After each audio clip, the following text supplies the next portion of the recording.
உச்சத்தை தொட்ட தங்க விலை மீட்க முடியாத அடகு நகையை விற்பதற்கு இதுவே சரியான நேரம். இனியும் யோசிக்காதீங்க. உங்க தங்க நகைய அதிக விலைக்கு விற்க சிறந்த வழி பிரைம் கோல்ட் ஹப் 9840551787.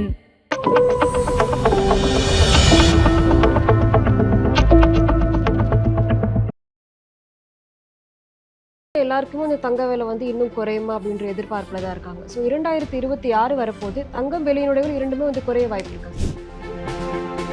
பொதுவாகவே எந்த ஒரு பொருளும் ஏறுறதுக்கு முன்னாடி நம்ம அதை பற்றி நம்ம ஃபோக்கஸ் பண்ணுறது இல்லை. ஜென்ரலாக தட் இஸ் ஒரு ஹியூமன் நேச்சர். ஒன்று ஏறினதுக்கப்புறம் பார்த்தா அடாடா இது இவ்வளோ ஏறிடுதே, நம்ம இங்கே வாங்கியிருக்கலாமே நினைப்போம். தங்கம் விலை ஏற ஏற என்னன்னு கேட்டிங்கனாக்கா ருப்பினுடைய வேல்யூ டெப்ரிசியேஷன் ஆகிறதுனால ஒரு முதலான முக்கியமான காரணம் அது ஒன்று. ஈக்விட்டி மார்க்கெட், கேஷ் மார்க்கெட் இதெல்லாம் இறங்கினால் தங்கம் ஏறும். தங்கம் இறங்கினால் இது கொஞ்சம் பவுன்ஸ் பேக் ஆகும். ஸோ இதுலேருந்து அதுக்கு, அதுலேருந்து அதுக்கு. இப்போ சில்வருக்கு என்ன காரணம் அப்படின்னு கேட்டிங்கன்னா திடீர்னு உயர்வுக்கு மெயினான காரணம் sir 2024 gold, 2025 gold silver, 2026 silver and copper.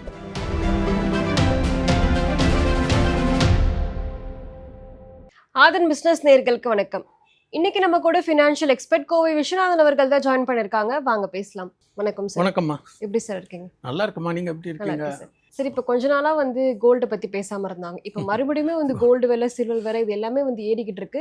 இன்னொரு பக்கம் பாத்தீங்கன்னா வரலாறு காணாத அளவுக்கு ரூபாயோட வீழ்ச்சியுமே நம்ம பார்த்துக்கிட்டு வரோம். ஸோ ரூபாய் கிட்டத்தட்ட இப்போ 90 ரூபாய் 75 காசு 25 காசுகள் கிட்ட வந்துட்டு இருக்கு. ஸோ இன்னுமே ரூபாய் மாற்றம் உயருமா இல்லை எப்படி சார் இதுக்கு வாய்ப்பு இருக்கு?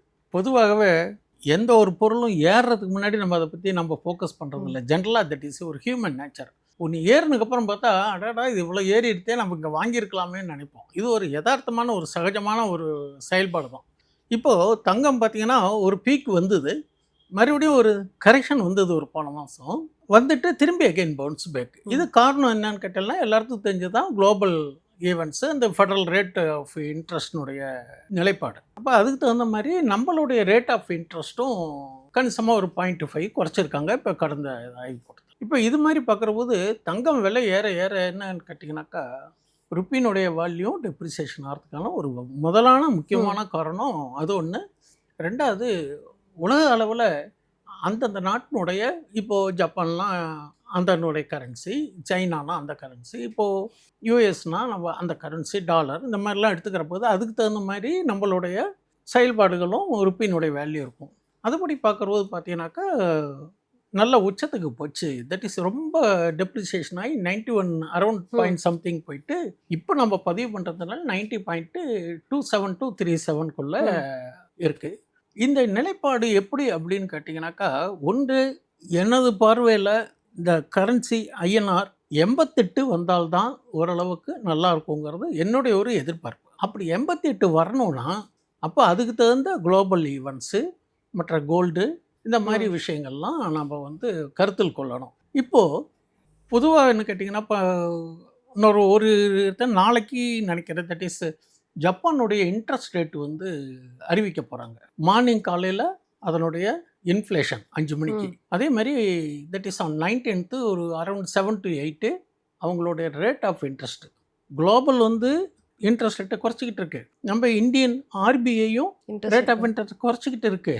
இதுக்கு மாற்றாக அவங்க என்ன ஒரு ஐடியாவில் இருக்கான்னு ஒரு சில டேட்டாஸ் படித்த வகையில் சொல்கிறேன். அவங்க இப்போ இருக்கிறத விட ஒரு 0.25 அதிகப்படுத்த மாதிரி ஒரு தகவல் இதாக இருக்குது. பட் நிதர்சனமாக எப்போ உண்மை எப்போ தெரியும், நாளைக்கு அது அஃபிஷியல் டேட்டா வந்தால் தான் தெரியும். ஒருவேளை இப்படி அது 0.25 இன்க்ரீஸ் பண்ணினால் நம்ம மற்ற டாலர், ருப்பி எல்லாமே அதனுடைய தாக்கத்தை ஏற்படுத்தும். அப்போ பழையபடி மறுபடியும் ருப்பி இன்னும் எகெயின்ஸ்ட் டெப்ரிசியேஷன் ஆகிறதுக்கான வாய்ப்புகள் இருக்குது. On the base of lending சொல்கிறாங்க இல்லையா, உலகத்துக்கே எல்லா நாட்டுகளுக்கும் கடன் கொடுக்குற நாடு ஜப்பான். அப்போ அவங்களுடைய லெண்டிங் ரேட்டும் ஆட்டோமேட்டிக்காக இன்க்ரீஸ் ஆகும். இது ஒரு இதனால் என்ன கேட்டீங்கன்னாக்கா நம்மளுடைய ஈக்விட்டி ஸ்டாக் மார்க்கெட்ஸு குளோபல் லெவலில் இன்கேஸ் அது ஆச்சுனாக்கா அதனுடைய தாக்கத்தை ஏற்படுத்தி சரிவுக்கான வாய்ப்புகளும் உண்டு. பொதுவாகவே பங்குச்சந்தை அப்படின்னு எடுத்துட்டிங்கன்னா ஈக்விட்டி மார்க்கெட், கேஷ் மார்க்கெட் இதெல்லாம் இறங்கினால் தங்கம் ஏறும்.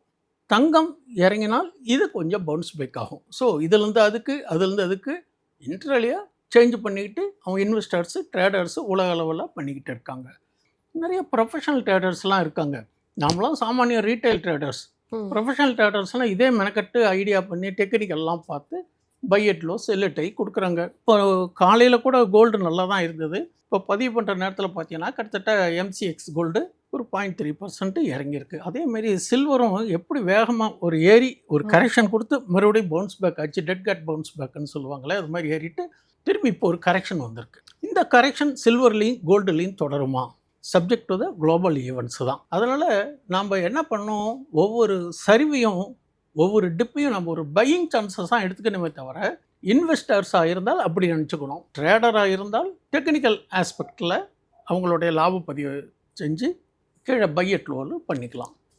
இது வந்து ஒரு யதார்த்தமான ஒரு இன்வெஸ்ட்மெண்ட் அண்டு ட்ரேடிங் ஆஸ்பெக்டில். பொதுவாக ஜப்பானுடைய இன்ட்ரெஸ்ட் ரேட் எப்படி இருக்கோ அதுக்கு தகுந்த மாதிரி ருப்பியினுடைய ஏற்ற இறக்கங்கள் இருக்குங்கிறது என்னுடைய கருத்து. இப்போ அடுத்தது நீங்கள் சொன்ன மாதிரி பார்த்தீங்கன்னா தங்கத்துக்கூட போய் சேர்ந்து வெள்ளி வந்து உயர்ந்துகிட்டே வருது. இப்போ வந்து வெள்ளிக்கு வந்து நாளுக்கு நாள் தொழில்துறை தேவை வந்து ரொம்பவே அதிகமாயிட்டே இருக்கு. அதனால கிட்டத்தட்ட இப்போ 220 ரூபாய் 225 ரூபாய்க்கு மேலே வந்து வெள்ளி வந்து இருந்துகிட்டு இருக்கு. திடீர்னு பார்த்தா ஒரே நாளைக்கு 11,000 ரூபாய் ஏறுது. திரும்ப பார்த்தீங்கன்னா அதே நாளைக்கு 7 ரூபாய் வந்து குறையுது. ஸோ இப்படியே போயிட்டு இருந்துச்சுன்னா இன்னுமே வெள்ளியினுடைய விலை உயருமா இல்லை குறையறதுக்கு வாய்ப்பு இருக்கா சார்? வெள்ளி ஒரு சரிவை சந்தித்தது, உயர்வுக்கு போயிட்டு ஒரு சரிவை சந்தித்தது காரணம் என்னன்னா ப்ராஃபிட் புக்கிங். நாம் என்ன நினைக்கிறோன்னா ஏறிட்டு இறங்கிடுது, இது வந்து இன்னும் இறங்கும் அப்படின்னு நினைப்போம். ஜென்ரலாகவே ஒரு ஹியூமன் நேச்சர் என்ன கேட்டிங்கன்னா, ஏறுற போது விற்க மாட்டோம், இன்னும் ஏறும்போம். இறங்குற போது பார்த்தா வாங்க மாட்டோம், இன்னும் கொஞ்சம் இறங்கட்டும் வாங்கிக்கலான்ட்டு. அப்போ அது பவுன்ஸ் பேக் ஆகும். எல்லாத்துக்குமே ஒரு டிமாண்ட் சப்ளை ஜோன் இருக்குது. இப்போ பார்த்தீங்கன்னாக்கா எனது பார்வையில் சில்வர் ஒரு மைனர் கரெக்ஷன்ஸ்க்கு எதிர்பார்த்துட்டு இருக்கும் நான் நினைக்கிறேன். அப்போது கரெக்ஷன் அப்படின்னா எவ்வளோக்கு வரும்? அப்போ அந்த ப்ராஃபிட் புக்கிங்கிற ஸ்டேஜில் இருக்குது. நம்ம நிறையா இந்த இண்டிகேட்டர்ஸ் எல்லாம் சொல்லுவோம். அந்த இண்டிகேட்டர் லெவல் இப்போ ஓவர் பாட் ஜோனில் தான் இருக்குது. அப்போ இந்த இடத்துல ஒரு கரெக்ஷன்ஸ் வந்தால் தான் அது healthy market, healthy trader and healthy இன்வெஸ்டர்ஸுக்கு அந்த ஹெல்த்தி கரெக்ஷனாக நம்ம எடுத்துக்கணுமே தவிர நாம் அதெல்லாம் பகுதியாக ஒரு ஸ்டாப் லாஸ் போட்டு வச்சு ட்ரேடராக இருந்தால் ப்ராஃபிட் புக் பண்ணிக்கணும். மறுபடியும் எகைன் அது வரப்போது அந்த பையிங் ஜோன் எப்போ கிரியேட் ஆகிறதோ அப்போ தான் வாங்கிக்கணும். எதுலேயுமே டிமாண்ட் அண்ட் சப்ளை தெரிஞ்சோ நம்ம வாங்குறதும் விற்கிறதும் ஆரோக்கியமானது உண்டு. எதுவுமே தெரியாமல் எதையும் செய்யக்கூடாது. அதேமாரி எங்கள் ஊர் சைடில் சொல்லுவாங்க, ஒரு பிஸ்னஸ்ஸு தெரிஞ்சதை செய்யாதவனும் கெட்டுருவாங்க, தெரியாததை செஞ்சவனும் கெட்டுருவாங்க. அதனால் தெரிஞ்சதை நம்ம செய்யணும். இல்லை சார் ஒருத்தர் சில்வர் வாங்கியிருக்காரு, இப்போ நாமளும் போய் சில்வர் பீஸை வாங்க வேண்டியது, சில்வரில் MCXல போய் வாங்க வேண்டியது இறங்கிடும். அவங்களுடைய ஐடியா அவங்களுக்கு தெரியும், அப்ஸ் அண்ட் டவுன்ஸு உங்களுக்கு தெரியுமா, அதை நம்ம புரிஞ்சுக்கணும். இந்த கமாடிட்டிஸ் எல்லாம் பார்த்தீங்கன்னாக்கா குளோபல் ஈவெண்ட்ஸை பேஸ் பண்ணி தான் இருக்குது. அப்போ நம்ம குளோபல் ஈவெண்ட்ஸில் அப்டேட்டாக இருக்கணும். இப்போ சில்வர் பார்த்தீங்கன்னா நீங்கள் சொன்ன மாதிரி ஒரு சின்ன கரெக்ஷன் வந்து எதிர்பார்க்கலாம் அப்படின்ட்டு. ஆனால் நாளுக்கு நாள் வந்து டிமாண்ட் அதிகமாகிட்டே தானே சார் இருக்கு. இன்னுமே வந்து கரெக்ஷன் வருமா? இப்போ சில்வருக்கு என்ன காரணம் அப்படின்னு கேட்டிங்கன்னா, திடீர்னு உயர்வுக்கு மெயினான காரணம் சைனா அதனுடைய சப்ளையை வந்து ரெஸ்ட்ரிக்ட் பண்ணிட்டாங்க இப்போ ஒரு சமீபமாக. அப்போது அதுக்கு டிமாண்டு குளோபல் லெவலில் டிமாண்டு அதிகமாகிடுது. அப்போது சப்ளை வந்து கட் பண்ணுற போது வெளியில் போகாத அளவுக்கு அவங்களுக்குள்ளே மெயின்டைன் பண்ணுற போது அதுக்கு வெயிட் இருக்கிறனால தானே அவங்க வந்து வெளியில் விடாமல் வச்சுருக்காங்க. சைனா பார்த்தீங்கன்னாக்கா இன்றைக்கி சில்வருக்கும் ரைட்டு. அப்போ சைனாவில் வந்து ரேர் எர்த் மினரல்ஸ்னு சொல்கிறாங்க இல்லையா, அது மாதிரி அந்த ப்ராடக்ட்ஸும் அவங்கக்கிட்ட அந்த மைண்ட்ஸில் அதிகபட்சமான இருப்பு அவங்ககிட்ட தான் இருக்குது. அப்போது அவங்க வந்து அதனுடைய கட்டுப்பாடுகளை விதிப்பதோ அல்லது கட்டுப்பாடுகளை தளர்த்துவதோ அதற்கு தகுந்த மாதிரி கமாடிட்டி மாறும். அப்படி மாறுற போது சில்வர் வந்து இப்போ எல்லா மிஷினரிஸ், EV பேட்டரிஸ், இந்த EV வெஹிக்கிள்லாம் வந்த உடனே சில்வரினுடைய தேவைகள் அதிகமாக எடுத்து, அப்போ EV வெஹிக்கிள் நம்மளுடைய ப்ரொடக்ஷன்ஸ் அதிகமாக இந்த ரேர் எர்த் மினரல்ஸ், இந்த சில்வர் இதெல்லாம் கொஞ்சம் ஏறும். இப்போ ஒரு தகவலுக்காக சொல்கிறேன், that is not a recommendation. I am not SEBI registered adviser or technical analyst. என்னுடைய கருத்துலேயும் சில டேட்டாஸ்லாம் பார்த்த வகையில் இப்போது வெள்ளி ஏறுறதுனால ஸ்டாக் மார்க்கெட் சில ஸ்டாக்குகள் ஏறுறது. இப்போ வேதாந்தா VEDLன்னு சொல்லுவாங்க, அது ஏறுறது. ஹிந்துஸ்தான் ஜிங்க் ஏறுறது, இந்த இந்துஸ்தான் காப்பர் இதெல்லாம் ஏறுறதுக்கு காரணம் என்னன்னு கேட்டிங்கன்னா வெள்ளியின் உயர்வுனால. இது நகர்வின் அடிப்படையில் தான் இதனுடைய ஏற்றம் விலை நகர்வுகள் இருக்குது. இது ஒரு பக்கம். ரெண்டாவது, என் நண்பர் ஒருத்தர் சொல்லுவார், இந்த மாதிரி இதில் ஃபீல்டில் இருக்கிறவர், sir 2024 gold, 2025 gold silver, 2026 silver and copper அப்படின்னு சிம்பாலிக்காக சொல்கிறார். அப்படின்னா என்ன அர்த்தம்னா 2024 அவர் ஏற்கனவே சொன்னார், நல்லா நினைவு இருக்குது, ஒரு 1 இயர் பேக். அதேமாரி தான் நடந்திருக்கு. இப்போ அதேமாரி நம்ம 2026ல் கோல்டு சில்வரை விட்டுட்டு சில்வர் அண்டு காப்பரை ஃபோக்கஸ் பண்ணலாங்கிறது ஒரு என்னுடைய தனிப்பட்ட கருத்து. Okay. This is not a recommendation. இது ஃபோக்கஸ் பண்ணினால் இதனுடைய எதிர்காலம் நல்லா இருக்குங்கிறதுக்கு ஒரு வாய்ப்புகள். இப்போது இந்த சில்வர் சம்மந்தப்பட்ட ஸ்டாக் சொன்ன மாதிரியே கோல்டு நம்ம ஒரு இன்வெஸ்டராக இருந்தால் வாங்கி வச்சுட்டு அதனால எந்த பெரிய இன்வெஸ்ட்மெண்ட் ஓரியன்டில் பலன் கிடைக்கும். இப்போ வாங்குற போது ஒரு ஜிஎஸ்டி, விற்கிற போது ஜிஎஸ்டி, அந்த லாபத்துக்கு ஒரு கேபிட்டல் கெயின் டேக்ஸ் இத்தனையெல்லாம் கொடுக்கணும். நீங்கள் அது மாதிரி செய்கிறதை விட கோல்டு பேஸ் வாங்கிட்டே இருங்கோ. இறங்கினாலும் வாங்குங்கோ, ஏறினாலும் வாங்குங்கோ. அது வந்து ரொம்ப யூஸ்ஃபுல்லாக இருக்கும். ஆவரேஜ் காஸ்ட்டு பார்த்தீங்கன்னாக்கா அது ஏறுற போது நமக்கு நல்ல பெனிஃபிட்டாக இருக்கும். அதேமாரி ஒரு கோல்டில் இன்வெஸ்ட்மெண்ட் பண்ணுறதை விட கோல்டு பேஸ்டு ஸ்டாக்ஸ்னு சொல்லுவாங்க இல்லையா? இப்போ இந்த டைட்டன், இந்த மாதிரி டைட்டன் ஸ்டாக்ஸ் எல்லாம் பார்த்தீங்கன்னா ஒரு 1 இயருக்கு முன்னாடி பாருங்க டைட்டன் ஸ்டாக்னுடைய வேல்யூ என்ன பாருங்க. அதே மாதிரி ஒரு கோல்டுனுடைய ரேட்டையும் பாருங்க. ரெண்டுக்கும் பார்க்குறது அந்த பர்சன்டேஜ் பார்த்தீங்கன்னாக்கா ஒரு கணிசமாக இது ஏறி இருக்கும். ஓகே. கோல்டில் அப்ஸ் அண்ட் டவுன்ஸ் இருந்தது, ஸ்டாக்லேயும் அப்ஸ் அண்ட் டவுன்ஸ் இருக்கும். பெரிய அளவில் சரிவுகள் இல்லை. அந்த தேதிக்கு இன்னைக்கு தேதிக்கு பார்த்தீங்கன்னாக்கா இதுவும் நல்ல பெனிஃபிட் கொடுத்துருக்கு. அதே மாதிரி gold orient finance institution, Manappuram, Muthoot finance, இது மாதிரி ஃபினான்ஷியல் இன்ஸ்டிடியூஷன், ஐஏஎஃப்எல், இது மாதிரி நகைக்கடன் கொடுக்கக்கூடிய நிறுவனங்கள்லாம் நல்ல குரோத்தாக இருக்குது. ஒரு செய்தி வந்தது, இந்த ஃபினான்ஸ் இன்ஸ்டிடியூஷன்லாம் என்பிஎஃப்சிக்கும் சில கோல்டுக்கெல்லாம் ஒரு ரெஸ்ட்ரிக்ஷன் பண்ணியிருந்தாங்க. சில விதிமுறைகள் பண்ணுற போது எனக்கு தெரிஞ்சு 2040 வந்தது முத்தூட் ஃபைனான்ஸ். இன்றைக்கி பார்த்தீங்கன்னாக்கா எங்கேயோ நிற்கிறது. மேக்ட்ராஃபெக்ட் ஒரு 6 மாதத்தில் அப்பப்போ அறிவிக்கப்படக்கூடிய அரசின் அறிவிப்புகள், சில செய்திகள், அதற்கு தகுந்த மாதிரி அந்த துறை வாரியான பங்குகள் ஏற்ற இறக்கங்கள் இருப்பது என்பது யதார்த்தமான உண்மை. இப்போ நீங்க சொன்ன மாதிரி கோல்டு சில்வர் நெக்ஸ்ட் கமாடிட்டி சைக்கிள்ல வந்து காப்பர் தான் இருக்கு. இப்போ எப்படி நம்ம கோல்டு சில்வர் வந்து ஜுவல்லரியாவோ இல்ல ETF இந்த மாதிரி ஸ்டாக்ஸ்ல இன்வெஸ்ட் பண்றோமோ கமாடிட்டில மட்டும்தான் காப்பரை வந்து இன்வெஸ்ட் பண்ண முடியும். ஸோ காப்பர் வந்து மேலும் எப்படி சார் இன்வெஸ்ட் பண்றது? காப்பர் ஓரியன்ட் ஸ்டாக்ஸ் நம்ம பண்ணலாம். காப்பர் ஓரியன்ட் ஸ்டாக்ஸ் எல்லாம் இருக்கே, அது மாதிரி ஸ்டாக் நம்ம தேர்ந்தெடுத்து அது மாதிரி செய்யலாம். இந்த சிங்க் இருக்கிற மாதிரி இந்த காப்பர் இருக்கு இல்லையா, அது மாதிரி பண்ணலாம். இல்லை காப்பர்லேயே MCXலேயே அதுலேயும் நம்ம ஒரு டெக்னிக்கல்லாம் பார்த்து உங்களோட ஃபினான்ஷியல் அட்வைஸரை கேட்டுக்கிட்டு அதில் கொஞ்சம் கொஞ்சமாக பண்ணலாம். இன்னும் சில விஷயங்கள் பார்த்தீங்கன்னாக்கா இந்த மியூச்சுவல் ஃபண்ட்ஸ் ஓரியன்டாக சில கமாடிட்டி பேசிஸ்லாம் மியூச்சுவல் ஃபண்ட்ஸ் இருக்கும். எப்படி large gap, mid gap, small cap இது மாதிரிலாம் இருக்கிற மாதிரி ஜெனரிக் ஃபண்ட்ஸ் இருக்குது. இந்த மாதிரி டைவர்சிஃபிகேஷன் ஃபண்ட் இருக்குது, பாண்டு இருக்குது, பாண்டு ஓரியன்டு மியூச்சுவல் ஃபண்ட்ஸ்லாம் இருக்குது. அது மாதிரி கமாடிட்டி ஓரியன்ட். இப்போ புதுசாக இந்த ரேட்ஸ்னு சொல்கிறாங்க இல்லையா, இந்த அதெல்லாமும் இப்போ மியூச்சுவல் ஃபண்டில் இன்கார்பரேட் ஆகிருக்குங்கிற மாதிரி ஒரு தகவல் கேள்விப்பட்டேன். இப்படி நமக்கு ட்ரெண்ட் இஸ் அவர் ஃப்ரெண்டு.